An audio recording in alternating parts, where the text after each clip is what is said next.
आपने देखा होगा कि जम्मू में जो भी लोग जर्नलिस्ट बने हैं, चाहे वो सोशल मीडिया के हों या कुछ भी हों, ये वो हुँ। प्रॉपर उस तरीके की जर्नलिज्म कर पाते हुँ। हैं। देखिए, कुछ लोग बहुत अच्छा काम कर रहे हैं और कुछ लोग मज़ाक भी बना रहे हैं इस प्रोफ़ेशन का। एक कोई यूपी है, वो बड़ी-सी आवाज़ कर लेगा, "आप देख रहा है ये, वो फलाना।" They are just simply making mockery of this profession. कोई भी इंसान माइक उठा के ना हाँ, वो सोशल मीडिया पे जर्नलिस्ट बन गया हुआ जी, है जी, जी, और वो बिल्कुल। न्यूज़ कर रहा है। बिल्कुल, जी। और मोस्टली तो अनरजिस्टर्ड चैनल चल रहे हैं। अब एडमिनिस्ट्रेटिव को याद आया, अब उन्होंने क्या गाइडलाइंस बनाई है। देखिए, सबसे पहले तो गाइडलाइंस जो जम्मू ऑब्वियसली में ना नोटिस की। जर्नलिस्ट वो डिवाइड हो चुके हैं। हाँ, हाँ। मतलब या तो पर्टिकुलर किसी एक पार्टी को ही प्रमोट हाँ, करेंगे, हाँ। कोई एक्स-वाई-ज़ेड कोई दूसरी वाली पार्टी को प्रमोट करेगा। ऐसा म क्या पॉलिटिशियन उनको पैसा दे रहे हैं या क्या है कुछ मतलब? भी नहीं दे रहे। जर्नलिस्टों को किसी भी पॉलिटिकल पार्टी का टैग अपने गले में नहीं लटकाना चाहिए। One journalist you deeply admire in J&K, favourite newspaper और डिजिटल आउटलेट? ओहो! ये आपने मतलब बहुत ही उससे में उस उसे किसी का देख के हैरान ना हो, खुदा तुझे भी देगा परेशान ना हो।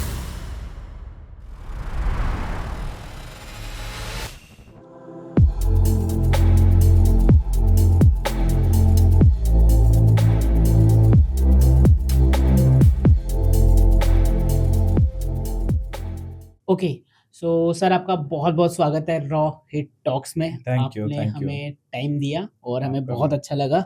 आपका बहुत-बहुत शुक्रिया आपने बुलाया। वेलकम सर आपका आने के लिए और थैंक यू मोस्ट मतलब वेलकम। आपने इतनी जल्दी हमारी बात को मान लिया और वी आर आपने टाइम ऑलवेज़ दिया। अवेलेबल। जब भी कोई बुलाता है तो मुझे लगता है उस इंसान तक, उस व्यक्ति तक पहुँचना चाहिए जहाँ से भी आपके लिए आवाज़ हो, आपके नाम की आवाज़ आए। आपने बुलाया, हम चले आए। नहीं, ये बहुत अच्छी बात है। तो मैं स्टार्ट करना ये चाहूँगा कि जी, अभी मैंने रिसेंटली ना आपकी वीडियो देखी थी। जी, आप अपने गाँव गए हुए थे जी, बिल्कुल। और वहाँ पे आप लोगों को इसी तरीके से बात कर रहे थे कि कभी भी आपको हमारी ज़रूरत पड़े, आप हमेशा हमें बुलाइए। जी। तो सबसे पहले जो मेरा क्वेश्चन है कि जो लोग आपको पहली बार सुन रहे हैं, हुँ, हुँ, हुँ, हुँ। आप उनको अपना इंट्रोडक्शन दो।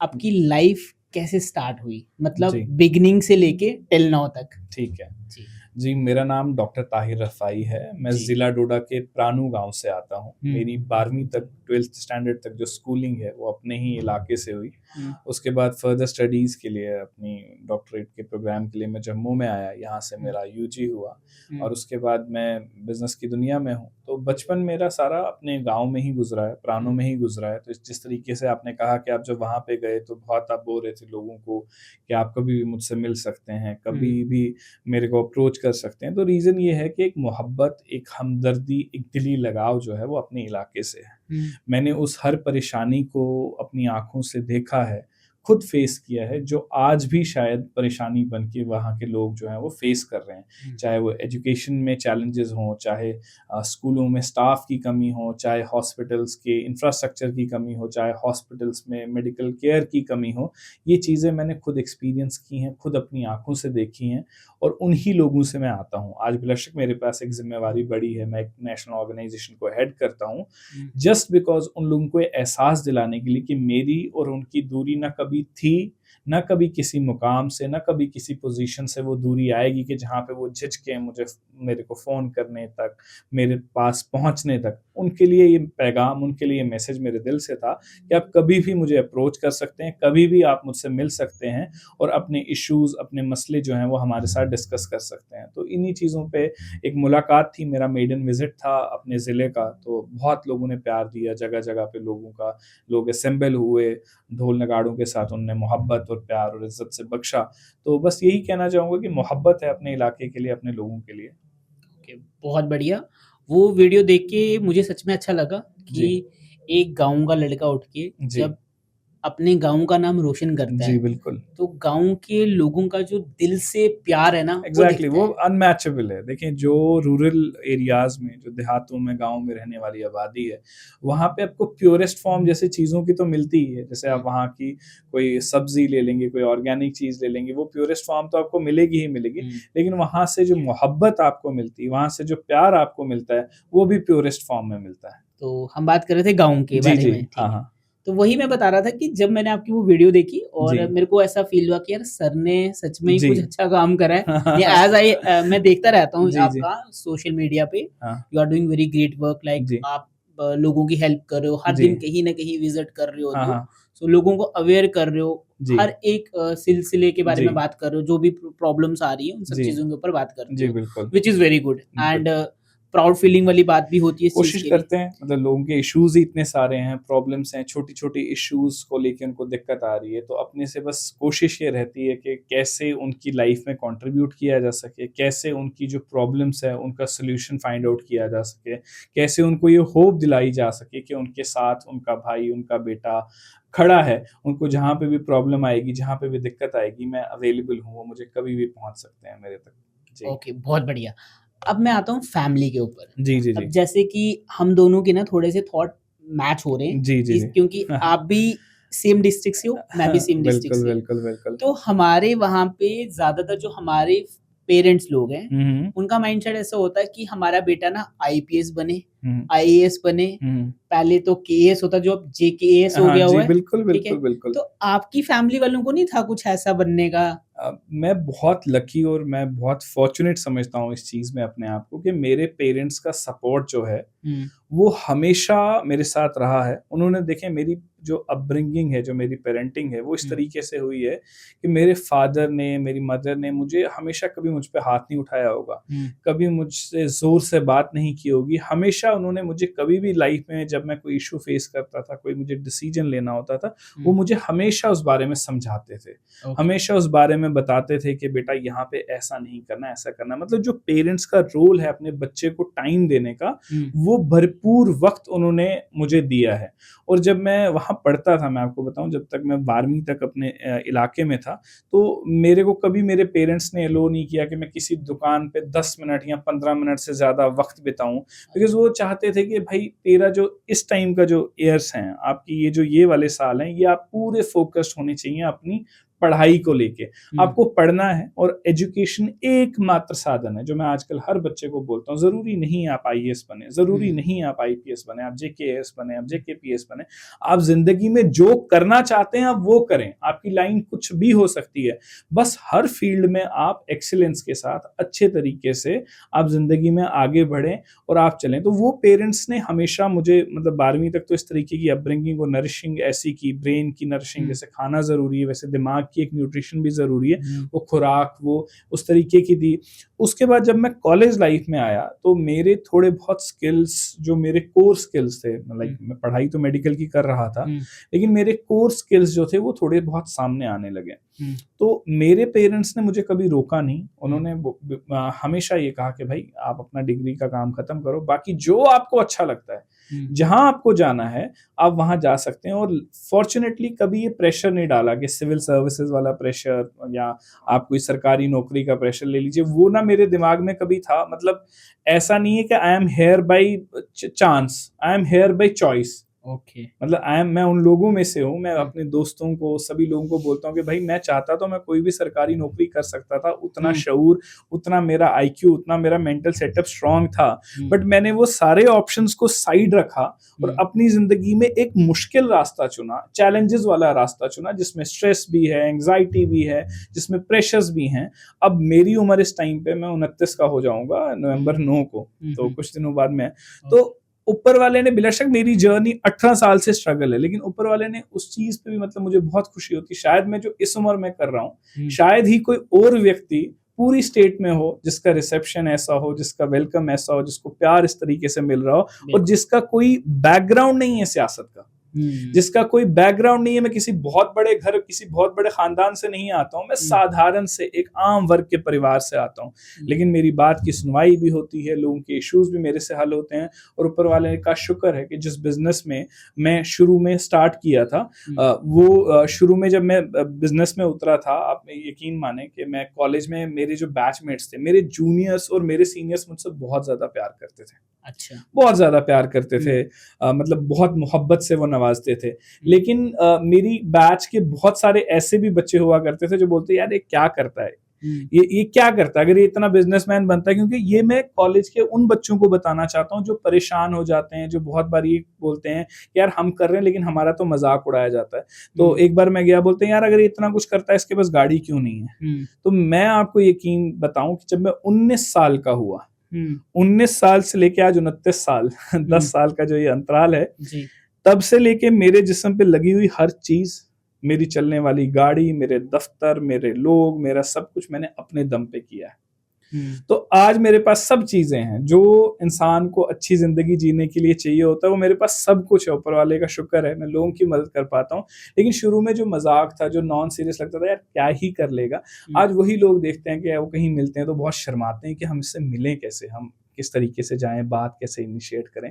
तो कहने की ये बात है, मैं उन युवाओं को कहना चाहता हूँ जो अपने सपनों की उड़ान भरना शुरू कर रहे हैं, जिनके पंखों से जो अभी उड़ रहे हैं, गिर रहे हैं, आप कोशिश करते रहो, लगे रहो, डटे रहो। जो लोग आपका मजाक उड़ा रहे हैं, जो लोग आपको ये कह रहे हैं अरे ये क्या कर लेगा, वही लोग आपको शाबाशियां देंगे। वही लोग आने वाले वक्त में जब आप कोई मुकाम हासिल करोगे, आपकी सबसे ज्यादा चापलूसी करेंगे, आपको फोन भी करेंगे, भाई साहब क्या हाल है आपका, आप ठीक हैं, good morning, good night, good day वाले टेक्स्ट भी भेजेंगे। तो वक्त बदलते वक्त नहीं लगता। ज़रूरत ये है कि आपका संघर्ष जो है, जो आपकी स्ट्रगल है, उसमें आप सच्चे होने चाहिए। आपकी मेहनत, आपका जज़्बा, आपका जुनून जो है वो सच्चा होना चाहिए और अनथक मेहनत करनी है। अब स्वाभाविक है, जब भी हम शुरू करते हैं इमीडिएट सक्सेस नहीं होती, और सक्सेस तो होती ही कुछ नहीं है, मंजिलें हैं। मान लो मैं यहाँ पहुँच गया, अब मैं बोलूँ मैं बहुत कामयाब इंसान हो गया, वो सबसे मूर्ख इंसान का निशानी है जो अपने आप को कामयाब समझे। कामयाबी तो जिंदगी में होती कुछ नहीं है ना, कामयाबी तो गोल शिफ्ट होता रहता है। आज मुझे ये हो गया, अब मेरा नेक्स्ट गोल है, मैंने वहां पहुंचना है, वहां पहुंच जाऊंगा तो नेक्स्ट गोल है, वहां पहुंचना है। तो जिंदगी में जब भी आप एक सफर खत्म करते हैं तो दूसरे सफर की शुरुआत होती है, फिर तीसरे सफर की शुरुआत होती है। बस यही होता है कि अपने उस सफर को, जब आप निकल रहे हो, उस सफर को आप एंजॉय करते जाएं, आप खुश रहें, और आप यकीन माने कि अगर आप अपने सफर को एंजॉय करेंगे, आपको मंजिल पे पहुंच के भी बहुत सुकून, बहुत आराम मिलेगा। यही कहना, मतलब युवाओं के लिए यही संदेश है कि स्ट्रगल करते रहें और बिल्कुल ना घबराएं कि आपका रास्ता क्या है, मंजिल दूर है, सब कुछ पॉसिबल है, सब कुछ संभव है। जैसे आपने बहुत सारी चीजें बताई और काफी मोटिवेशन वाली चीजें और जी। जर्नी के बारे में बात करी, और हाँ। बीच में आपने एक चीज बोला कि लगातार करते आओ। हाँ, बिल्कुल। तो ये चीज मैं भी मानता हूँ कि हाँ। अगर हम किसी भी चीज को कंसिस्टेंसी के साथ करते जाएंगे, आज नहीं तो कल हमको उस चीज में सफलता जरूर मिलेगी। अब देखो, दो चीजें होती हैं। अब मैंने ना थोड़े दिन पहले एक रील भी बनाई थी इसी चीज के ऊपर कि लोग बोलते हैं हमें ना मोटिवेशन नहीं आ रही है, मोटिवेट नहीं हो रहे हैं। देखो, मोटिवेशन टेम्परेरी होती है और कंसिस्टेंसी आपकी परमानेंट होती है। अब देखो, जैसे आर्मी है, इंडियन आर्मी की बात करें, वो हर दिन सुबह उठ के ना 5 बजे दौड़ लगाते हैं। बिल्कुल लगाते हैं। उनको कोई आके मोटिवेट नहीं कर रहा है, करता, एग्जैक्टली। वो इसलिए लगाते हैं ताकि एक दिन, किस दिन उनको अपनी जान और अपने देश की जान बचानी पड़े। हर दिन वो हालांकि रेडी रहते हैं। अगर वो एक दिन दौड़ लगाए, अपने बॉडी को फिट नहीं रखे, एक्टिव नहीं रहेंगे, तो देश को कौन बचाएगा? एग्जैक्टली। तो वो मोटिवेशन के ऊपर काम नहीं करते हैं, वो काम करते हैं कंसिस्टेंसी के ऊपर। एग्जैक्टली। तो इसलिए लाइफ में मैंने भी पर्सनली अपनी चीज में ये चीज देखी, और आपने भी अपनी जर्नी के थ्रू ये बताया कंसिस्टेंसी कि कंसिस्टेंट रहोगे तो लाइफ में आगे जरूर बढ़ोगे। मोटिवेशन एक टेम्परेरी चीज, जैसे आपने इसको क्लियरली डिफाइन किया, बिल्कुल है। और इंसान को अगर चलो आप मोटिवेटेड नहीं रहते, मोटिवेशन आपको कॉन्टिन्यूसली अपने आप को करते रहना चाहिए। अब आप करते रहेंगे मोटिवेट खुद में, और आपको ना एक्सटर्नल मोटिवेशन, एक्सटर्नल ड्राइवर्स नहीं चाहिए अपनी बॉडी के लिए। रोज अब आपको बोलेगा, मैं बोलूँगा भाई साहब आप बहुत अच्छा कर रहे हैं, मैं तालियां बजा रहा हूँ, आप मोटिवेट हो रहे हैं, और यहाँ तो आपका एनर्जी लेवल यहाँ होगा, ठीक है, तो आप सब कुछ कर रहे हैं, हिम्मत से कर रहे हैं, मैं ये कर दूंगा, वो कर दूंगा। अब मोटिवेशन क्योंकि टेम्पररी है, थोड़ी देर तक आपकी बॉडी में रहेगी, दिमाग में रहेगी, 2 दिन होते हैं, 3 दिन होते हैं, मोटिवेशन का लेवल जो यहाँ था वो ड्रॉप होके यहाँ पे। तो इंसान को एक्सटर्नल मोटिवेशन पे डिपेंडेंट नहीं रहना चाहिए, कॉन्स्टेंटली खुद को मोटिवेट करते रहना चाहिए और कंसिस्टेंसी लानी चाहिए। तो जो आपके एनर्जी के लेवल्स यहाँ और यहाँ है ना, कोशिश करें उनमें बैलेंस लाया जाए, वो एक जगह बीच में रहें, सो दैट आपकी जो दिनचर्या है, जो डेली रूटीन है आपकी, वो आप अच्छे तरीके से, सही तरीके से फॉलो करते रहें। तो आपने क्लियरली कहा कि टेम्परेरी है, बट कंसिस्टेंसी इज समथिंग जो परमानेंट है, और कंसिस्टेंट रहना चाहिए।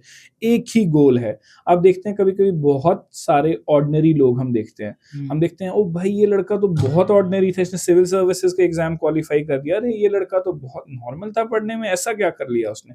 उसने एक ही चीज की, and that was his consistency. लड़के की, लड़की की, जिसने भी वो सफलता हासिल की, वो कंसिस्टेंट रहा। आप पॉलिटिशियंस की देख लीजिए, बहुत सारे लोग आपको बहुत ऑर्डिनरी से लगते हैं शुरू शुरू में कि यार ये क्या कर लेगा, क्या कर लेगा, बट जस्ट वो उस पाथ पे, उस रास्ते पे कंसिस्टेंट है। आप देखते हैं किसी टाइम पे एमएलए बन जाता है, किसी टाइम पे वो मंत्री बन जाता है, तो consistency is the key. Consistent रहना है, नो मैटर हालात कैसे हैं, क्या कुछ है, अगर आपने कोई रास्ता चुन लिया है, कंसिस्टेंट रहना। हाँ, आपने अपनी गोल प्लान, अपनी स्ट्रैटेजी में आप चेंजेस ला सकते हो, लेकिन आपने लक्ष्य में चेंज नहीं लाना है। और बहुत सारे लोगों को एक वो मंकी एनर्जी होती है, 2 दिन इधर, 2 दिन इधर, 2 दिन इधर, ना वो एक जगह कामयाब होते हैं ना दूसरी जगह। रीजन क्या है? फोकस तो वो लगा रहे हैं, दल बल एनर्जी पूरा उनका लग रहा है, कभी यहाँ पे कभी वहां पे, लेकिन उनकी लाइफ में कंसिस्टेंसी नहीं है। तो ये है तो बहुत छोटा सा लफ्ज, लेकिन लाइफ में चेंज, ट्रांसफॉर्मेशन ये बहुत बड़ी लाता है किसी की भी लाइफ में। एग्जैक्टली। इसमें एक चीज और मैं ऐड करूंगा। हाँ हाँ।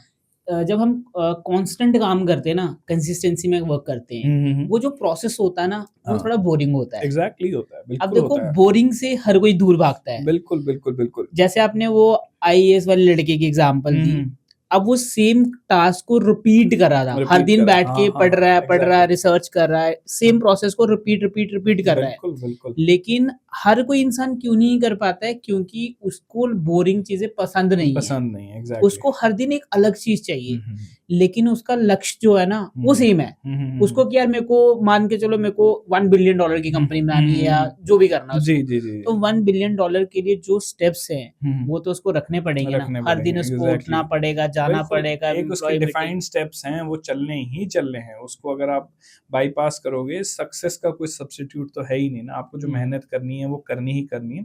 और बहुत सारे लोग, मैं ये देखता हूँ, वो बोलते हैं हम मन के राजा हैं, हमें जो आता है हम वो करते हैं। बेसिकली हमें ये चीज चाहिए तो हमने खरीद ली, ये चीज चाहिए तो हमने खरीद ली। बेसिकली वो मन के राजा नहीं, वो मन के गुलाम है। जो बंदा अपने आप पे नियंत्रण धारण कर ले, जो बंदा अपने आप को कंट्रोल करना सीख ले, वही सक्सेसफुल होता है। एग्जैक्टली। आप रास्ते में चल रहे हैं और आपके पास 100 रुपया जेब में पड़ा हुआ है, और आपको चीज पसंद आ जाती है 150 वाली। अब आप परेशान हो रहे हैं, आपकी हो रहा है यार मैं कैसे खरीदूं इसको, वो या आपका मन आपको विचलित कर रहा है। वहीं पे आप बोलो भाई नहीं है मेरे पास, अभी मुझे नहीं लेना। आपने कंट्रोल किया अपने माइंड को, आपका मेंटल पीस भी बना रहा। तो मन का राजा ना बने, मन को अपने कंट्रोल में लाएं, मन को अपनी मर्जी से चलाएं। जिस दिन आप अपने थॉट्स को कंट्रोल करना सीख जाएंगे, उस दिन आप दुनिया को कंट्रोल कर पाएंगे। बहुत डीप लाइन बताई, अगर कोई रिलेट करेगा तो डेफिनेटली उसको समझ आएगा। सो अब मूव ऑन करते हैं आगे। बिल्कुल। Let's talk about your business. हाँ, जैसे कि आप नेशनल चेयरमैन हो मीडिया की, तो आप हमें ये समझाओ स्टेप बाय स्टेप, क्या है ये, किस तरीके से वर्क करता है, जर्नलिज्म कैसे वर्क करता है, फिर हम इसमें आगे बात करते हैं। देखिए, हमारी ऑर्गेनाइजेशन का नाम है national foundation for journalism in media. ये एक पैन इंडिया ऑर्गेनाइजेशन है जो जर्नलिस्ट वेलफेयर के लिए काम करती है। लोगों के बीच में, पब्लिक और मीडिया के बीच का जो कनेक्शन है उसको स्ट्रॉन्गर बनाती है। पब्लिक और एडमिनिस्ट्रेशन और मीडिया के बीच का जो रिलेशन है उसको स्ट्रेंथन करती है। तो ये ऑर्गेनाइजेशन बेसिकली ब्रिज का काम करती है, लोगों के बीच में, मीडिया के बीच में, लोगों के बीच में, एडमिनिस्ट्रेशन के बीच में। हमारे पास खाली जम्मू कश्मीर से 150 मेंबर्स हैं, जिसमें प्रोमिनेंट न्यूज़पेपर्स हैं, डिजिटल न्यूज़ पब्लिशर्स हैं, जो हमारी ऑर्गेनाइजेशन के साथ एसोसिएटेड हैं। तो एनएफजेएम जर्नलिस्ट के लिए कैपेसिटी बिल्डिंग करती है, उनके लिए बहुत सारे वेलफेयर इनिशिएटिव्स, लीगल सपोर्ट उनको ऑफर करती है। अगर कोई भी लीगल हैसल, लीगल चैलेंज उनको आता है, प्रोवाइडेड उनका केस जेन्युइन हो उसकी वेरिफिकेशन के बाद। उसके अलावा आम जनता के लिए हम ग्रीवेंस रिड्रेसल प्रोग्राम्स करते हैं। जन सुनवाई के जो प्रोग्राम्स होते हैं, अवामी मसाइल के को हल करने के लिए हम अलग अलग जगहों पे जाते हैं, विजिट करते हैं, देखते हैं, हम ग्रीवेंसेस को कलेक्ट करते हैं। और एक प्रोग्राम स्पेसिफिकली हमारा ग्रीवेंस टू गवर्नेंस। वहाँ पे हम क्या करते हैं, मान लो किसी एरिया में सड़क की प्रॉब्लम है, कहीं पे बिजली की प्रॉब्लम है, कहीं पे ग्राउंड की प्रॉब्लम है, तो उन लेटर्स को हम कंसर्न मिनिस्टर्स तक, कंसर्न एडमिनिस्ट्रेटर्स तक पहुंचाते हैं। और हम एक स्पेसिफिक डेडलाइन में रिक्वेस्ट करते हैं कि सर बहुत देर से ये चीज़ पेंडिंग है, तो यहाँ पे ये फलानी चीज़ नहीं है, यहाँ पे ये चीज़ नहीं है, आप इस चीज़ को एक बार गो थ्रू कीजिए, इस चीज़ को देखिए और इसको टाइम बाउंड मैनर में इसका रेजोल्यूशन दीजिए। उसके बाद अगर हमें लगता है कि इन पे एक्शन नहीं हो रहा है, द गवर्नमेंट और the particular officer is in deep slumber, he is not interested और he is not taking that issue seriously, then we highlight same issue through our media organisation, जिसमें 150 के करीब नंबर है। यहाँ पे एक अखबार में खबर लग जाए तो तहलका हो जाता है। आप सोचें, एक इशू 150 अखबारें डिस्कस कर रही हैं, तो वो कितनी ग्रेविटी का इशू होगा। एक एमएलए असेंबली में आवाज उठाएगा कि ये मसला होना चाहिए, तो कितना पावरफुल होता है। लेकिन अगर 150 एमएलए आपके यहाँ 80 एमएलए 90 एमएलए उस चीज पे बात करें तो कितना पावरफुल है। तो यूनिटी इन स्ट्रेंथ, तो यूनिटी मतलब जो है, जो हमारा इत्तेहाद है उसमें हमेशा ताकत है। तो वो एक ताकत बन के एनएफजेएम जम्मू कश्मीर में काम कर रहा है ताकि लोगों की इश्यूज पे बात हो, उन पे चर्चा हो और उनका टाइम बाउंड जो उनके बेसिक राइट्स हैं वो उनको मिले। हम एपॉलिटिकल हैं, we are a non political organisation, we have no political affiliation, we are open to every political party, we are open to every religion, we are open to every ideology.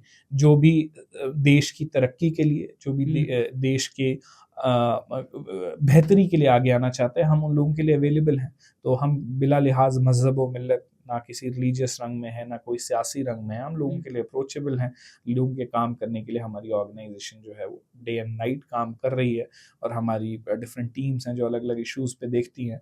तो एक बहुत stronger organisation है JNK में, पूरे pan India में, जो NFJM है। Okay, बहुत बढ़िया तरीके से आपने एक्सप्लेन करा। अच्छा, मेरे को एक चीज़ बताओ, जो आपने बोला कि ब्रिज बनने का काम करती है, ठीक है, एडमिनिस्ट्रेटिव और लोगों के बीच में, ठीक है। अब जैसे मान के चलो कि कोई एडमिनिस्ट्रेटिव को जो मुद्दा बताया गया वो उठा नहीं रही है, लोग आपको बोल रहे हैं कि यार ये होना चाहिए सॉल्व, तो उस टाइम पे आप फिर क्या करते हो? आप जाके एडमिनिस्ट्रेटिव से बात करते हो? मान लो हमने कोई ग्रीवेंस आई, उसका रेजोल्यूशन जो था वो मान लो तहसीलदार लेवल पे था, या मान लो डिप्टी कमिश्नर के लेवल पे था। अगर हमें लगता है कि वहाँ पे उस इशू का रेजोल्यूशन नहीं हुआ, उस इशू को रिजॉल्व नहीं किया गया, हम उसको स्केल अप करते हैं। हम सेकंड लाइन देखते हैं, हम डिवकॉम को बोलेंगे। अगर हमें लगता है डिवकॉम साहब से नहीं होगा तो हम CM साहब को बोलेंगे। तो हम इश्यूज को टेकअप करते हैं, और जब ये इश्यूज नहीं रिजॉल्व होते हैं हम इनको पब्लिक डोमेन में थ्रू और ऑर्गेनाइजेशंस लाते हैं। अल्टीमेट किंग जो है, अल्टीमेट बादशाह जो है, अल्टीमेट पावर जो है वो मतलब लोगों के हाथ में है, और लोग अवेयर किससे होते हैं? मीडिया से। तो हम क्या करते हैं, फिर उन इश्यूज को थ्रू अपने मीडिया प्लेटफॉर्म्स हाईलाइट करते हैं, और फिर लोगों को डिसाइड करने के लिए देते हैं कि भाई जहां जहां तक इसका रेजोल्यूशन हो सकता था, we have approached everyone but they seem to be non serious. Now it's in your hands कि आप डिसाइड करें कि गवर्नमेंट सीरियसली काम कर रही है या नहीं काम कर रही है। लेकिन फॉर्चुनेटली जो बेस्ट पार्ट ये है कि जब जितनी भी देर से हम इस ऑर्गेनाइजेशन में इश्यूज को पुट अप कर रहे हैं, टेकअप कर रहे हैं कंसर्न क्वार्टर्स के साथ, उन इश्यूज पे काम होता है, टाइम बाउंड मैनर पे रेजोल्यूशन होता है उन इश्यूज का। तो अभी तक तो अच्छा रिस्पांस दे रही है, एडमिनिस्ट्रेटिव सपोर्ट अच्छी है हमें, जहाँ जहाँ पे हम जो इश्यूज पे बात करते हैं उन पे दिखता है। और मैंने आपको बताया कि लोगों के बड़े इश्यूज हैं ही नहीं, चाहे आप चिनाब वैली, पीर पंचाल कश्मीर वैली, जम्मू रीजन जो डुगर प्रदेश है, यहाँ पे कोई बड़े इश्यूज हैं ही नहीं। लोगों के बहुत बेसिक से इश्यूज हैं, बेसिक राइट्स हैं जो उनको पता नहीं होता, या उनकी रिप्रेजेंटेशन या रहनुमाई नहीं होती, उसके कारण को नहीं मिलते। तो NFJM रहनुमाई का जो रिप्रेजेंटेशन का काम है वो भी करता है, और सियासत से ऊपर उठ के करता है। तो फिर इस अम्ब्रेला के अंदर सभी आपको लोग दिखते हैं गुलदस्ते की तरह, सभी धर्मों के, सभी जाति के लोग, सभी विचारधारा के लोग NFJM के साथ जुड़े हैं, और वो आगे आते हैं और अपने इलाके की, अपने लोगों की तरक्की के जो काम है उसमें हमारे साथ हाथ बटाते हैं। बहुत अच्छा काम कर रही है आपकी ऑर्गेनाइजेशन, और इसी तरीके से आप और काम करो, सो दैट हमारी इस यूटी में और डेवलपमेंट हो और आगे ग्रोथ अचीव कर पाए। बिल्कुल। ओके, सो एडुकेशन के बारे में बात करते हैं कि आपकी ऑर्गेनाइजेशन अभी भी एडुकेशन का जो फील्ड है ना, वो उतना उस स्केल तक डेवलप नहीं हो रहा है, जैसे कि आज का जो टाइम है वो AI का टाइम है, ठीक है। तो आपने अभी तक कुछ करा है? अगर मैं आपके डिस्ट्रिक्ट की ही बात करूं, डोडा की बात करूं, तो वहां पे आपने को लगा कि यार जहां से आप हो खुद, कि यार यहाँ पे ना स्कूल्स में अगर कोई हाई स्कूल है तो मुझे हाई सेकेंडरी तक बोलना चाहिए, या कॉलेजेस नहीं है तो कॉलेजेस, मेडिकल कॉलेजेस कम है, या हॉस्पिटल्स कम है, बहुत सारी चीजें ना। तो वो बताए। और उससे पहले मैं ये चीज जानना चाहता हूँ कि आपकी ऑर्गेनाइजेशन कितनी देर से वर्क कर रही है? हमारी ऑर्गेनाइजेशन तो काफ़ी देर से काम कर रही है। मेरे को अपॉइंट हुए कुछ ही महीने हुए हैं जब से मैं कार्यभार संभाला हुआ है इसका। तो देखिए, हम एक मीडिया ऑर्गेनाइजेशन है, तो हम्म, हमारा काम जैसे एक जर्नल कोई कन्वेंशनल एनजीओ है उससे थोड़ा सा अलग रहता है। हमारा काम है उन इश्यूज पे बात करना, उन जैसे एजुकेशन आपने बोला, तो मान लो एजुकेशन में पर्टिकुलरली कहीं पे कोई दिक्कत है, कोई परेशानी है, उसको कंसर्न क्वार्टर्स के साथ टेकअप करना और देखना। हाँ, हमने देखा जहाँ जहाँ पे भी अभी रिसेंट मेरा जो विजिट हुआ, हमने देखा लोगों ने अपनी ग्रीवेंसेस शेयर की कि टीचर्स की कमी है, हम्म, इंफ्रास्ट्रक्चर की कमी है, बाकी चीज़ों की है। तो हमने उसमें कंसर्न जो मिनिस्टर हैं, जो हम्म, कंसर्न्ड जो ऑफिसर्स हैं, उनको हमने अपनी विजिट रिपोर्ट हम शेयर करते हैं, उसमें हम ये सारी चीज़ें मेंशन करते हैं कि यहाँ यहाँ पे ये दिक्कत है, इसमें आपकी अर्जेंट इंटरवेंशन की ज़रूरत है, हम्म, आप इंटरवीन करें सो दैट इन लोगों का ये जो लॉन्ग पेंडिंग इशू है वो रिजॉल्व हो जाए। हम्म, क्योंकि एजुकेशन एक्सेसिबल हो रही है हम्म, अब एआई की मदद से, या जो डिजिटल रेवोल्यूशन आ रहा है, हम्म, तो हम सरकार को बिल्कुल ये चीज़ कह रहे हैं कि आप ऐसे एजुकेशनल मॉडल्स डेवलप करें जो डिजिटल डिवाइड भी ख़त्म हो। आपने हम्म, देखा होगा कि बहुत सारे बच्चे आजकल बहुत सारे ऑनलाइन प्लेटफॉर्म्स है जहाँ पे कोचिंग वगैरह सर्विसेज वो एग्जैक्टली। अवेलेबल हो रहे हैं। अब ज़रूरी नहीं है कि कोई फिजिकल टीचर ही किसी हायर सेकेंडरी में हो तो तभी जाके बच्चा पढ़ सकता है। हम्म, डिजिटल डिवाइड ख़त्म करने के लिए कोई बहुत ज़्यादा इन्वेस्टमेंट, बहुत ज़्यादा कॉस्ट नहीं है। तो आप प्री रिकॉर्डेड लेक्चर्स, आप ऑनलाइन लाइव कंसल्टेशंस बच्चों के साथ आज कर सकते हैं। आपका दिल्ली में बैठा हुआ, जम्मू में बैठा हुआ टीचर डोडा के किसी गाँव के बच्चों को पढ़ा सकता है, बिकॉज़ एग्जैक्टली। टेक्नोलॉजी इतनी एडवांस हो गई है। राइट। तो गवर्नमेंट को हमने एक प्रपोज़ल बना के दिया है हम्म, कि आप कैसे इस डिजिटल डिवाइड को ख़त्म करें। देखें, एक बच्चा यहाँ पे है, पढ़ वो भी ऑनलाइन रहा है, लेकिन उसके घरवालों ने उसे एक फ़ोन दिया हुआ है, वो हम्म, 11वीं क्लास में अपनी ऑनलाइन पढ़ाई कर रहा है। हम्म, लेकिन वहीं पे मेरे ज़िले में, डोडा में, मेरे किसी गाँव में पेरेंट्स की इतनी फाइनेंशियल इकोनॉमिक कंडीशन इतनी स्ट्रॉन्ग नहीं है कि वो बच्चे को एक टैब या बच्चे को ये कोई फ़ोन लेके दे ट्रू। सकें, तो वहाँ पे डिजिटल डिवाइड है। हम्म, एक बच्चा इंटरनेट से अपनी पढ़ाई कर रहा है और एक बच्चा रिसोर्सेज़ ना होने की वजह से अपनी पढ़ाई को नहीं कर पा रहा है। हम्म, तो हम सरकार से ये गुज़ारिश भी करते हैं, सरकार को हमने प्रपोज़ल भी दिया है कि एटलीस्ट डिजिटल क्लासरूम्स बनाए जाएँ, जहाँ पे बच्चे हर लेक्चर ले सकें, बिकॉज़ अच्छी-अच्छी फैकल्टी के लेक्चर्स होंगे, properly recorded with proper energy जो है वो क्लास रिकॉर्ड की जाती है कोई भी। तो एक तो ये डिजिटल डिवाइड खत्म किया जाए और टैब्स का प्रोविज़न या बाकी जो बच्चों के लिए एजुकेशनल लर्निंग मटीरियल है, वो हम्म, ज़रूर सरकार दे, ताकि वहाँ के बच्चे भी प्रॉस्पर करें, वहाँ के बच्चे भी प्रोग्रेस करें। उनको भी उतना ही हक है जितना दिल्ली में बैठे हुए किसी बच्चे को हक है। और अगर आप कॉम्पिटिशन्स की बात करें, वहाँ पे कोई खाली किसी मेरे ज़िले के बच्चों का कॉम्पिटिशन तो है नहीं। वो डॉक्टर, इंजीनियर, वो कैसे मेरिट लिस्टों में आएँगे? हम्म, जब हम उनको वो रिसोर्सेज ही नहीं देंगे जो रिसोर्सेज दिल्ली में बैठे बच्चे के पास हैं। तो बिल्कुल। आज तो सरकार के लिए बहुत आसान है, एआई ने काम आसान कर दिया, टेक्नोलॉजी ने काम आसान कर दिया है। तो सरकार से हमारी ये रिक्वेस्ट भी रहेगी कि डिजिटल लर्निंग मटेरियल पे फोकस किया जाए। और दूसरी चीज़, जहाँ पे फिजिकल टीचर्स रिक्वायर्ड है वहाँ पे तो है ही हैं। तो हम्म, जो वैकेंसीज हैं, जो रिक्रूटमेंट का प्रोसेस है, उसको थोड़ा सा स्पीड अप किया जाए, उसको एक्सपीडिएट किया जाए, सो दैट जो टीचर्स की कमी है हमारे स्कूलों में, जो इंफ्रास्ट्रक्चर की कमी है हेल्थ केयर में, वो फुलफिल किया जाए। अभी रिसेंटली मैं गवर्नमेंट मेडिकल कॉलेज डोडा में गया, हम्म, वहाँ पे शायद जो स्टाफ रिक्वायर्ड था हम्म, दैट वाज़ 140, और वहाँ पे स्टाफ है तकरीबन 60 के करीब, डॉक्टर्स की जो बात है। तो 40% हाँ, ओनली। मतलब कहने की ये बात है, फिर भी वो लोग मेहनत कर रहे हैं। हम्म, अब होता क्या है, जब ओवरबर्डन्ड हो जाते हैं, मान लो जहाँ पे रिक्वायरमेंट थी 4 लोगों की, काम करने वाला 1 है, तो हम्म, प्रोग्रेस कैसे होगी? हम्म, है ना? जितने एग्जैक्टली। लोगों की रिक्वायरमेंट है उतने लोग तो होने चाहिए। हम्म, तो गवर्नमेंट को जो वैकेंसीज़ हैं, उनको फिल अप करना चाहिए। हमारा बहुत सारा यूथ जो है, एजुकेटेड जो यूथ है, जो अच्छा हाइली क्वालिफाइड है, वो बेरोज़गार है। तो बेरोज़गार बच्चों को सरकार में लाना चाहिए, उनको गवर्नमेंट जॉब्स की रिक्रूटमेंट हो, सो दैट जो वैकेंसीज़ है, जो गैप है, वो फुलफिल हो सके।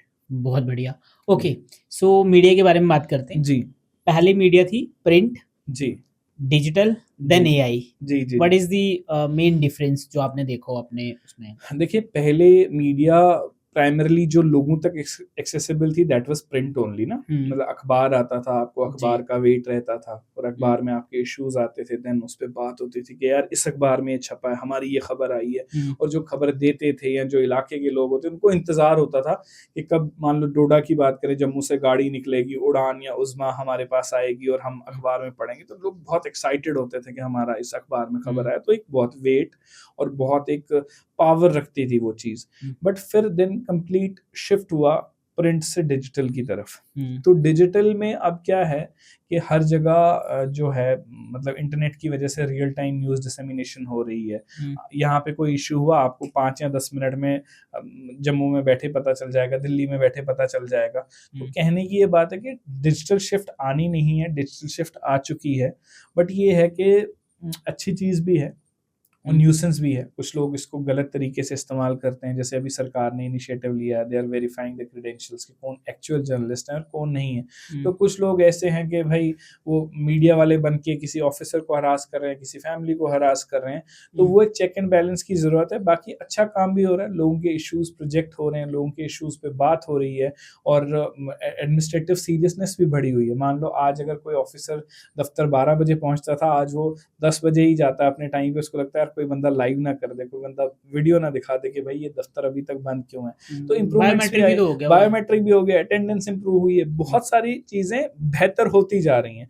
अभी बट ये है बून और बैन, ये दो धारी तलवार है, तो इसको सही तरीके से जितना इस्तेमाल किया जाए उतना करना चाहिए। मैं सभी से ये रिक्वेस्ट करूंगा कि डिजिटल शिफ्ट तो है, डिजिटल मीडिया जो है इसका सही तरीके से इस्तेमाल हो, अच्छी चीज़ें इस पे लाई जाएं और ऐसा कंटेंट जिससे समाज में डिवाइड पैदा हो, जिससे समाज में कोई इशू हो, लॉ एंड ऑर्डर हो, ऐसे कंटेंट को बिल्कुल शेयर ना करें, ऐसे कंटेंट को बिल्कुल प्रमोट ना करें और अपने नियर बाई अथॉरिटीज़ को इन्फॉर्म करें अगर आपको लगता है कि कोई भी बंदा ऐसा कोई कंटेंट चला रहा है जिससे समाज में कोई फूट हो सकती है, समाज में कोई प्रॉब्लम हो सकती है। ऐसे कंटेंट को, ऐसे लोगों को बिल्कुल एनकरेज ना करें। ओके, सो अभी अपने पीछे बात कर रहे थे कि एडमिनिस्ट्रेटिव ने ना इस चीज़ के लिए गाइडलाइंस बनाई है जर्नलिज्म के लिए। हाँ। आप वो मैं थोड़ा सा बताइए क्या-क्या गाइडलाइंस हैं और मतलब कौन कर सकता है, क्योंकि हम ये देख रहे हैं मतलब कि कोई भी इंसान माइक उठा के ना सोशल मीडिया पे जर्नलिस्ट बन गया हुआ है और वो न्यूज़ कर रहा है। बिल्कुल। क्या ये सबको अथॉरिटी है? जी। ठीक है। और कितने चैनल रजिस्टर्ड हैं? जी। और मोस्टली तो अनरजिस्टर्ड चैनल चल रहे हैं, वो रजिस्टर्ड ही नहीं है और उनको आज तक पूछा क्यों नहीं गया? एक ये वाली बात है। और अब एडमिनिस्ट्रेटिव को याद आया, अब उन्होंने क्या गाइडलाइंस बनाई है? देखिए, सबसे पहले तो गाइडलाइंस जो एग्जिस्ट करती हैं, जो गाइडलाइंस हैं, they are information technology intermediary guidelines and digital media ethics code rules 2021, जो ये क्लियरली कहते हैं कि अगर आप डिजिटल प्लेटफॉर्म्स का यूज़ कर रहे हो न्यूज़ को डिसेमिनेट करने के लिए, आप फेसबुक का यूज़ कर रहे हैं, आप यूट्यूब का यूज़ कर रहे हैं, आप वेबसाइट का यूज़ कर रहे हैं, तो आपको सबसे पहले तो अपने प्लेटफॉर्म का, अपनी आउटलेट का एक ग्रीवियंस रिड्रेसल ऑफिसर अपॉइंट करना है। वो कोई भी व्यक्ति हो सकता है जो रिपोर्टिंग ना करता हो, जो जर्नलिज्म के साथ डायरेक्टली कंसर्न ना हो। आपको उसकी डिटेल्स, उसकी कॉन्टैक्ट डिटेल्स, उसकी ईमेल आईडी अपनी वेबसाइट पे देनी है, सो दैट मान लो किसी को भी ऑब्जेक्शन हो रही है आपके उस पर्टिकुलर इंटरव्यू से, पर्टिकुलर न्यूज़ रिपोर्ट से, तो वो आपके ग्रीवेंस रिड्रेसल ऑफिसर को फ़ोन कर सके कि सर मुझे ये ऑब्जेक्शन है, आप मुझे बताएं आपने ऐसा क्यों किया। आपसे कॉन्टैक्ट करने का प्राइमरी सोर्स बनाया गया। तो ये first line of grievance redressal थी। सेकेंड, गवर्नमेंट ने कहा कि आप registered self regulatory bodies SRBs के साथ आप उनकी मेंबरशिप लें, सो दैट वो आपकी कंटेंट रेगुलेशन और कंटेंट मॉनिटरिंग करें कि आप जो एथिक्स हैं, प्राइमरीली तो क्या है, जो प्रेस काउंसिल ऑफ इंडिया और केबल टेलीविजन एक्ट के जो एथिक्स हैं वो फॉलो अप करें। तो और थर्ड था कि आपको अपनी सारी डिटेल्स जो हैं वो ministry of information and broadcasting को देनी थी, MIB को देनी थी। उनकी एक पर्टिकुलर डिजिटल मीडिया विंग है और वहां से वो एक्नॉलेजमेंट देती है। अनफॉर्चुनेटली ना ग्रीवेंस रिड्रेसल ऑफिसर यहाँ पे किसी का है, ना SRB की मेंबरशिप है। सिमिलरली ये अपने आप को मीडिया इस बेसिस पे कुछ लोग कहते हैं कि फेसबुक जो कि खुद एक ऐप या वेबसाइट है, आज लोग फेसबुक चला रहे हैं, मान लो कल को कोई और ऐप आ जाएगी तो लोगों की ऑडियंस शिफ्ट हो जाएगी। तो फेसबुक पे पेज बनाने से आप एक ऑथेंटिक मीडिया वाले नहीं बनते हैं। आप इम्पर्सोनेशन कर रहे हैं, आप पर्टिकुलर कोई नाम रख रहे हैं, फलाना ABC न्यूज़, ZYA न्यूज़, तो आप सिमिलरली आप एक आइडेंटिटी की इम्पर्सोनेशन कर रहे हैं। आप लोगों को बेवकूफ़ बना रहे हैं कि आप मीडिया वाले हैं, एक्चुअल में आप मीडिया वाले नहीं है। अगर आप कोई ब्रांड नेम यूज कर रहे हैं, सबसे पहले तो ये चेक करना है कि आपने किसी का कॉपी तो नहीं किया हुआ, आप ट्रेडमार्क की वायलेशन तो नहीं कर रहे हैं। दूसरी चीज ये देखनी है कि आपकी वेबसाइट कहाँ है, आपका ग्रीवियंस रिड्रेसल ऑफिसर कौन है, आप किस SRB के मेंबर हैं, क्या आपके पास मिनिस्ट्री की एक्नॉलेजमेंट है या नहीं है। ये चीजें अगर कुछ भी नहीं है आपके पास, तो आप कैसे अपने आप को मीडिया वाला कहेंगे और कैसे आप, मतलब इससे क्या होता है कि इस प्रोफेशन का जो वकार है, जो इज्जत है ना, वो डिग्रेड कर रहे हैं। ऐसे सोशल मीडिया पे पेज बना दिया, माइक खरीद लिया और बन गए जर्नलिस्ट। ये लोगों पे चेक होना चाहिए था, इन पे प्रतिबंध लगना चाहिए था और हम वेलकम करते हैं एलजी साहब के इस डिसीजन को, जो उन्होंने डायरेक्शंस पास किए हैं डीसी एसएसपीज को, कि आप चेक करें ऐसे कौन लोग हैं जो उल्लंघना कर रहे हैं कानून की, जो रूल्स की वायलेशन कर रहे हैं, इन लोगों के खिलाफ कार्रवाई हो। और सिमिलरली परसों असेंबली में भी इतना हल्ला गुल्ला हुआ इस चीज़ के ऊपर, तो वहाँ से भी डायरेक्शंस आई थी, तो हम वेलकम करते हैं जहाँ से भी डायरेक्शन आए। अल्टीमेटली जो एक्चुअल जर्नलिस्ट हैं उनको घबराने की जरूरत नहीं, जो आईटी रूल्स का पालन अच्छे से करते हैं, चाहे वो डिजिटल न्यूज़ पब्लिशर्स ही क्यों ना हो। और सिमिलरली उन लोगों को भी कोई घबराने की जरूरत नहीं जो ऑलरेडी पीआरजीआई आरएनआई से रजिस्टर्ड है, बट जो कहीं से, जिसका कोई डेटाबेस ही नहीं है, कोई डेटा ही नहीं है, कहीं से रजिस्ट्रेशन ही नहीं, तो उन पे ऊपर अगर कार्रवाई होती है, that is a welcome step. तो यही कानून है जो मैंने आपके साथ डिस्कस किया कि ये रिक्वायर्ड है, इनके बेसिस पे ही आप रजिस्टर्ड और नॉन रजिस्टर्ड की कैटेगरी में फॉल करते हैं। डिजिटल न्यूज़ पब्लिशर्स के लिए सिर्फ ये गाइडलाइंस हैं, but these guidelines are mandatory to be adhered, ये आपको फॉलो करनी ज़रूरी है। ओके, जी, बहुत बढ़िया। सो हम जर्नलिज्म के बारे में बात करते हैं। ठीक है। आपने देखा होगा कि जम्मू में जो भी लोग जर्नलिस्ट बने, चाहे वो सोशल मीडिया के हों या कुछ भी हों, आपको ऐसा लगता है कि उनके अंदर जर्नलिज्म का पूरा वो वाली चीज़ दिखती है, वो प्रॉपर उस तरीके की जर्नलिज्म कर पाते हैं? आपका क्या ओपिनियन है? देखिए, कुछ लोग बहुत अच्छा काम कर रहे हैं और कुछ लोग मज़ाक भी बना रहे हैं इस प्रोफ़ेशन का। मैं एक बार लास्ट इंटरव्यू में भी कहा, कुछ लोग, एक कोई व्यक्ति है, वो बड़ी-सी आवाज़ कर लेगा, "आप देख रहा है ये, वो फलाना।" They are just simply making mockery of this profession. वो इसकी इज़्ज़त के साथ, इसकी वक़ार के साथ, इसके साथ वो खेल रहे हैं। तो ऐसे लोगों को मुझे समझ नहीं आती, उनके ओनर्स ही क्यों एनकरेज करते हैं। भाई, ये एक इज़्ज़तदार, एक रेप्यूटेबल एक प्रोफेशन है, इस चीज़ की इज्जत बनाए रखें। और जर्नलिज्म की जो एथिक्स हैं, वो एटलीस्ट एक कॉपी, जो प्रेस काउंसिल ऑफ इंडिया के कोड ऑफ एथिक्स है, वो कॉपी एक बार जिस टाइम पे आप किसी को हायर करते हैं, आप उनसे पढ़वा लीजिए कि आपको फेयर होना चाहिए, आपको बायस नहीं होना चाहिए, आपको रिपोर्टिंग जो है वो बैलेंस्ड करनी है। अभी बहुत बार आजकल जर्नलिज्म आपको ऐसी लग हो रहा है रही है, बैलेंस्ड बैलेंस रिपोर्टिंग कहाँ हो रही होती है? है? आप वन साइडेड वर्जन्स आप देखते हैं, जिस जिस पार्टी के साथ आपका रिलेशन है या जिस पार्टी के साथ आपके रिश्ते हैं, आप वो वर्जन तो सुनते हैं। आपको बड़ी बार आप देखें दूसरा वर्जन सुनाई नहीं देता। अच्छा, आपने सॉरी किसी मैं पे आपको रोक रहा हूँ हाँ बीच जी, में।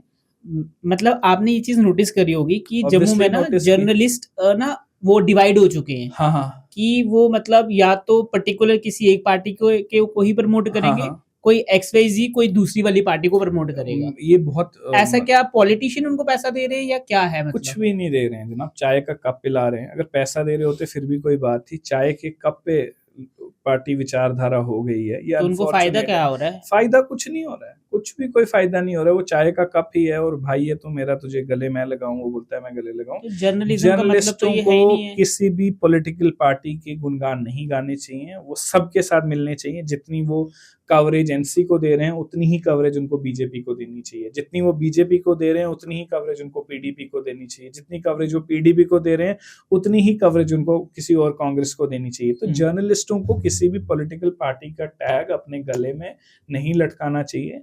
जर्नलिस्ट वही है जो सबके साथ, सभी धर्मों के साथ, सभी जातियों के साथ अपना रिश्ता जो है वो बराबर का रखे, सबके इश्यूज को दमखम के साथ उठाए।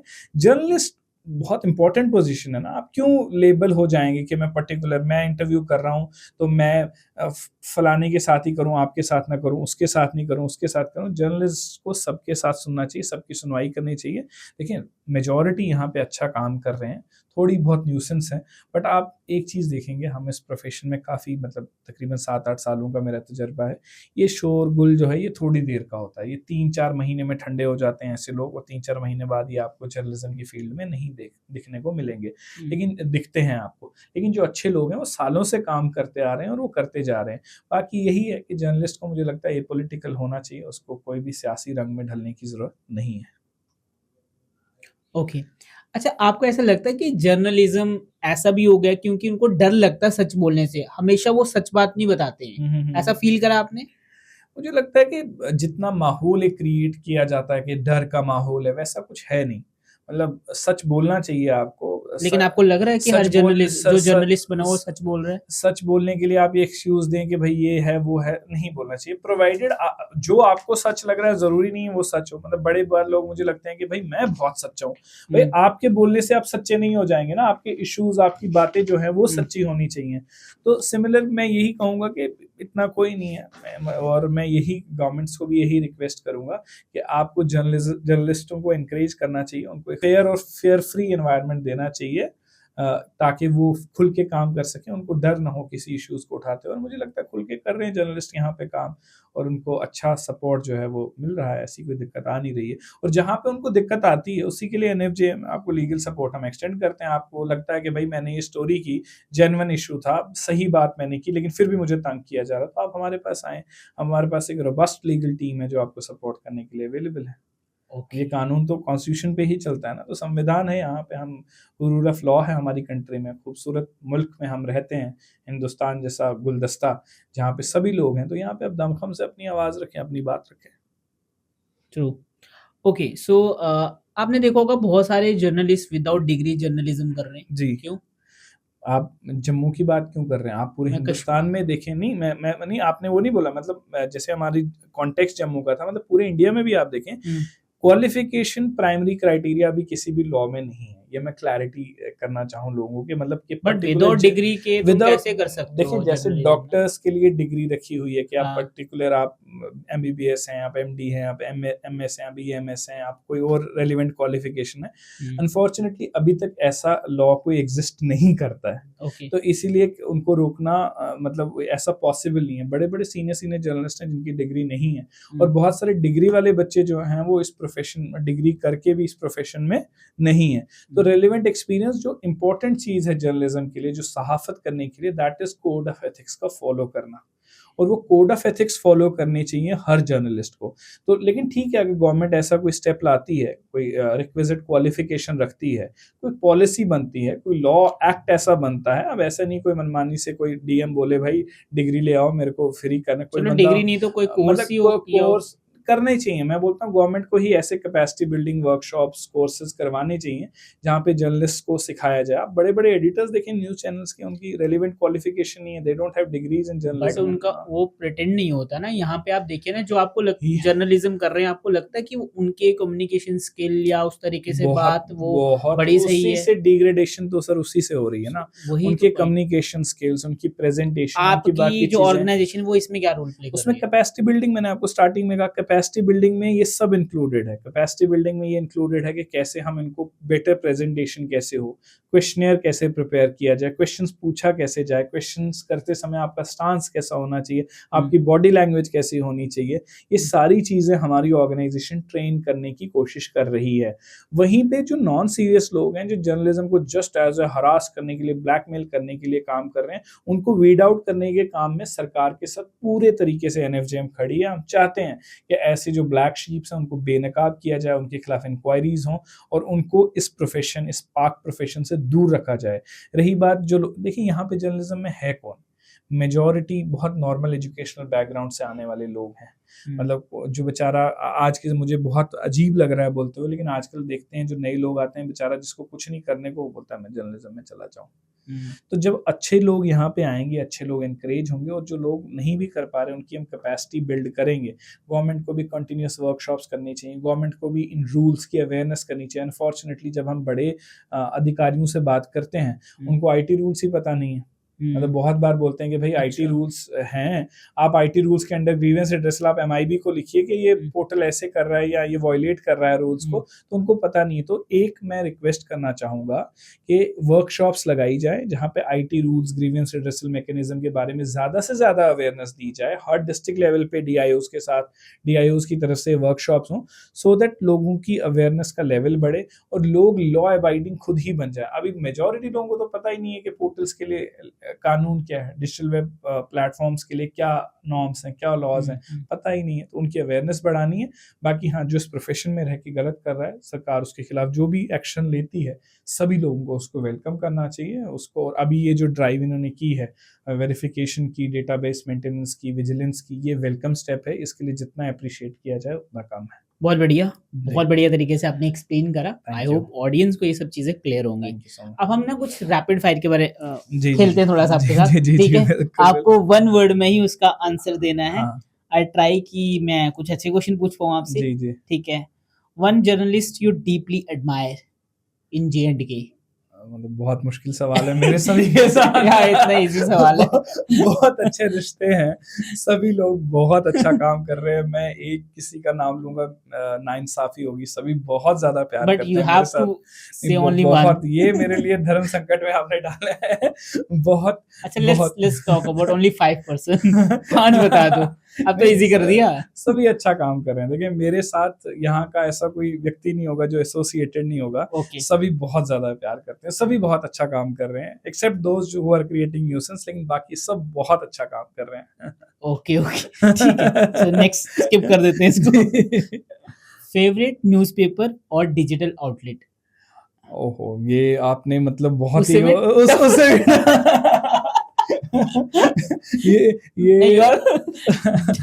ये मतलब जुनैद साहब हैं, हम्म, स्ट्रेट लाइन से अच्छा काम कर रहे हैं, उनका जो डिजिटल आउटलेट है वो अच्छा काम कर रहे हैं, तो वो मैं बोलना चाहूंगा जुनैद साहब हैं। और भी बाकी मतलब जुनैद नंबर। साहब देख रहे होंगे आप पॉडकास्ट को, तो जरूर कमेंट कीजिएगा। जी जी जी। ठीक है, ओके ग्रेट। ट्रुथ और popularity, what's harder to choose? मुझे लगता है कि one should always pursue the truth. सच्चाई जब आपके साथ होती है तो पॉपुलैरिटी खुद ब खुद आती है, मतलब ट्रूथ। अगर हाँ ओके डन। हाँ, अ कोट यू लिव बाय?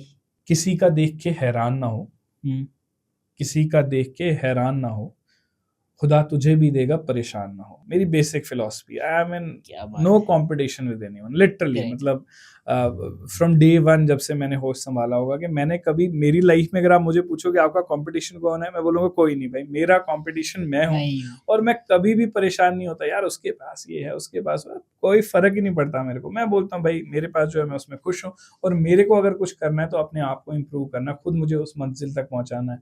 बहुत बार हमारा क्या होता है, कंपैरिजन ड्रॉ करते हैं लोग, करते हैं। मैं बोलता हूँ नहीं यार, मेरा कंपैरिजन आप किसी के साथ नहीं करो। मैं हूँ, मेरी आइडेंटिटी मैं हूँ, मुझे किसी जैसा नहीं बनना है, मुझे अपने आप को बेहतर करना है। और किसी का देख के मैं हैरान नहीं होता हूँ, ऊपर वाले पे यकीन रखता हूँ कि मेरे को जो मिलना है वो वक्त आने पे मिलेगा, और वही ऊपर वाला रास्ते खोलेगा, वही रास्ते बनाएगा, बस मुझे चलते जाना है। हाँ, जो आपको मिल सकता है वो कोई रोक नहीं कोई सकता नहीं रोक सकता, मिलने बिल्कुल। से। Okay great. Your dream for Indian media in one sentence?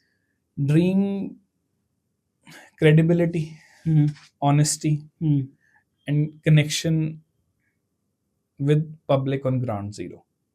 Okay, हाँ, सो बहुत अच्छा लगा आपसे बात आपसे करके भी और बात करके मजा आया। बहुत अच्छा लगा। इनफैक्ट बहुत ही थॉटफुल हमारी पूरी ये कॉन्वर्सेशन थी, बहुत आपके questions and everything was very perfect. मुझे भी बहुत अच्छा लगा। आपका बहुत बहुत शुक्रिया। Thank you so much sir, thank आपने यू, हमें थैंक यू। टाइम दिया, आप आपका यहाँ भी पे आए। आपका और बहुत बहुत उम्मीद शुक्रिया। करते हैं हम दोबारा से कनेक्ट करेंगे कि जरूर और जरूर बढ़िया से नई चीज़ों के ऊपर बात करेंगे। जरूर। और आपको बहुत बहुत मुबारक है, थैंक आप यू, बहुत अच्छा वर्क कर रहे हो थैंक यू, और फ्यूचर आपका बहुत ब्राइट है। Thank you, so thank you so much thank you for so coming, much. Thank you so thank you much. Sir, thank you so much.